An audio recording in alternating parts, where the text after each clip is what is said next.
الحمد لله رب العالمين الصلاة والسلام على خاتم النبيين وعلى آله وصحبه أجمعين أما بعد فأعوذ بالله من الشيطان الرجيم بسم الله الرحمن الرحيم قال الله تعالى في سورة النساء يا أيها الناس اتقوا ربكم الذي خلقكم من نفس واحدة وخلق منها زوجها وبث منهما رجالا كثيرا ونساء واتقوا الله الذي تساءلون به والأرحام إن الله کان علیکم رقیبا۔ ترجمہ: لوگوں اپنے پروردگار سے ڈرو جس نے تم کو ایک شخص سے پیدا کیا، یعنی اول اس سے اس کا جوڑا بنایا، پھر ان دونوں سے کثرت سے مرد اور عورت پیدا کر کے روئے زمین پر پھیلا دیا، اور خدا سے جس کے نام کو تم اپنی حاجت براری کا ذریعہ بناتے ہو ڈرو، اور قطع مودت ارحام سے بچو، کچھ شک نہیں کہ خدا تمہیں دیکھ رہا ہے۔ آج اللہ کا نام لے کر ہم سورہ نساء کا ترجمہ اور مختصر تفسیر شروع کر رہے ہیں، اور یہ آیت ہم سب نے سنی ہے کیونکہ حضور صلی اللہ علیہ وسلم نے اس آیت کو خطبہ نکاح کے اندر شامل فرمایا ہے،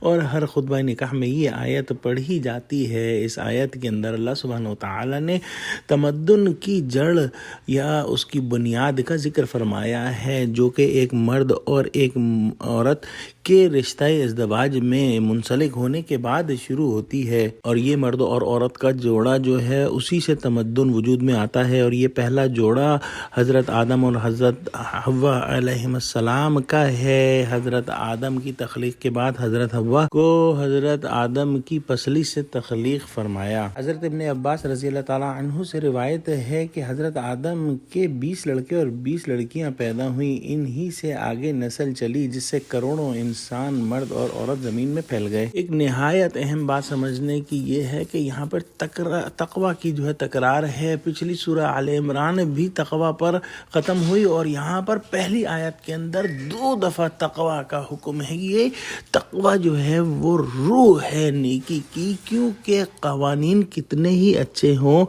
اگر یہ دماغ میں نہ ہو کہ کوئی ہمیں دیکھ رہا ہے ہر وقت اور ان قوانین کے توڑنے کا حساب ہوگا، تو پھر قوانین جو ہے وہ مذاق بن جاتے ہیں۔ اگر یہ نہ ہو تو اسلام کے اندر تقوی ایک ایسی چیز ہے کہ اللہ ہمیں ہر وقت دیکھ رہا ہے، تو قوانین کو سمجھ لینے کے بعد انسان اس کو توڑتا نہیں۔ مثال کے طور پر اگر مغربی معاشرے کو دیکھا جائے تو اگر قانون توڑنے کا موقع ہو تو بہت ہی گھناؤنا جرم وہاں پر ہوا کرتا ہے، کیونکہ وہاں پر تقوی کا کوئی کانسیپٹ نہیں ہے۔ اللہ جو کہ تمام انسانیت کا خالق ہے، اس کا تقوی کا حکم کرنے کے بعد تمام انسانوں کو ایک دفعہ پھر تقوی کا حکم دیا گیا ہے، اور فرمایا کہ وَاتَّقُوا اللَّهَ الَّذِي تَسَاءَلُونَ بِهِ وَالْأَرْحَامَ، کہ تم اللہ کا تقوی حاصل کرو جس کے نام کا واسطہ دے کر آپس میں ایک دوسرے سے حقوق کا مطالبہ کرتے ہو۔ ہم نے دیکھا ہے کہ اگر جو ہے بات کہیں پر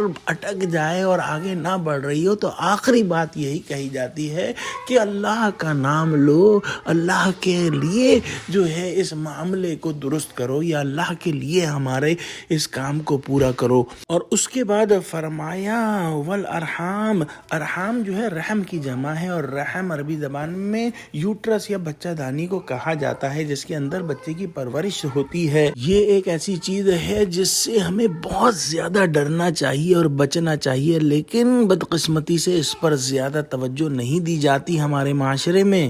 رحمی رشتے جو ہیں، وہ خون کے رشتے جو ہیں، وہ نہایت اہم ہیں۔ ایک حدیث قدسی میں حضور صلی اللہ علیہ وسلم نے ارشاد فرمایا کہ اللہ سبحانہ وتعالیٰ فرماتا ہے کہ میں اللہ ہوں، میں رحمان ہوں، میں نے لفظ رحم کو اپنے نام میں سے نکالا ہے۔ جو شخص صلہ رحمی کرے گا اسے میں اپنے سے ملا لوں گا، اور جو شخص قطع رحمی کرے گا میں اسے اپنے سے کاٹ دوں گا۔ ایک اور حدیث کے اندر آیا ہے کہ قطع رحمی کرنے والا جنت میں داخل نہ ہوگا۔ ایک اور حدیث کے اندر آیا ہے کہ جسے پسند ہو کہ اس کا رزق زیادہ کر دیا جائے اور اس کی عمر بڑھا دی جائے تو اسے چاہیے کہ صلہ رحمی کرے۔ ایک نہایت اہم بات یہ ہے کہ حدیث میں آیا ہے کہ تعلق جوڑنے والا وہ ہے کہ جب اس سے قطع رحمی کا برتاؤ کیا جائے تب بھی وہ صلہ رحمی کرے۔